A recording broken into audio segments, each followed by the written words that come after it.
La ministre de l'Éducation nationale de France, Elisabeth Borne, a récemment annoncé la mise en place de fouilles inopinées de sacs dans les établissements scolaires à partir du printemps 2025 pour lutter contre les violences à l'école.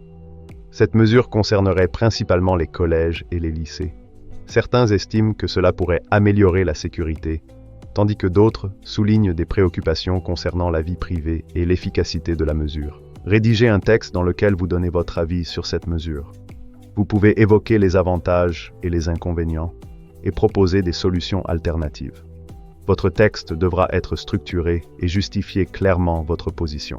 La récente annonce de la ministre de l'Éducation nationale, Elisabeth Borne, concernant la mise en place de fouilles inopinées de sacs dans les collèges et lycées à partir du printemps a suscité de nombreuses réactions. Cette mesure a pour objectif de lutter contre les violences scolaires et les problèmes de sécurité dans les établissements. Bien que cette initiative puisse sembler pertinente au premier abord, elle soulève plusieurs questions tant sur son efficacité que sur ses conséquences sur la vie privée des élèves. D'une part, l'argument en faveur de cette mesure repose sur la nécessité d'assurer la sécurité des élèves et du personnel scolaire. En effet, face à l'augmentation des actes de violence dans certains établissements, les fouilles de sacs pourraient permettre de détecter des objets dangereux et ainsi de prévenir des incidents violents. Dans ce sens, cette mesure pourrait avoir un impact positif sur le climat scolaire, en envoyant un message clair que la sécurité des élèves est une priorité absolue. Cependant, cette initiative comporte également des inconvénients. Tout d'abord, elle pourrait engendrer un sentiment de méfiance entre les élèves et les autorités scolaires. L'idée de fouilles régulières pourrait être perçue comme une forme de contrôle excessif, empiétant sur la vie privée des jeunes. De plus, la mise en place de ces fouilles pourrait entraîner une stigmatisation des élèves, en particulier ceux issus de milieux défavorisés, qui seraient davantage ciblés par ces contrôles. En outre, il est important de s'interroger sur l'efficacité réelle de cette mesure.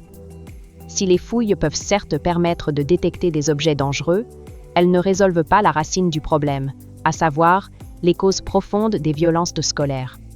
Les tensions et les conflits qui mènent à ces actes de violence ne peuvent pas être résolus uniquement par des mesures de sécurité matérielle.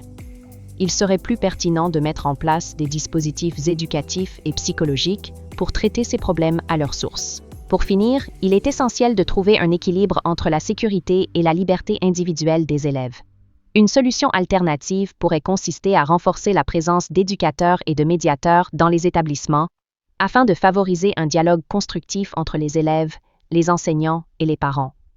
Cela permettrait de prévenir les violences, tout en respectant la dignité et la vie privée des élèves. En conclusion, bien que l'intention derrière la mise en place des fouilles de sacs soit louable, il convient de réfléchir à des solutions plus globales et moins intrusives pour lutter contre la violence scolaire.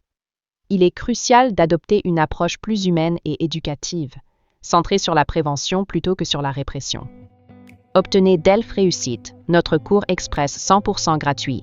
Le lien est dans la description de la vidéo.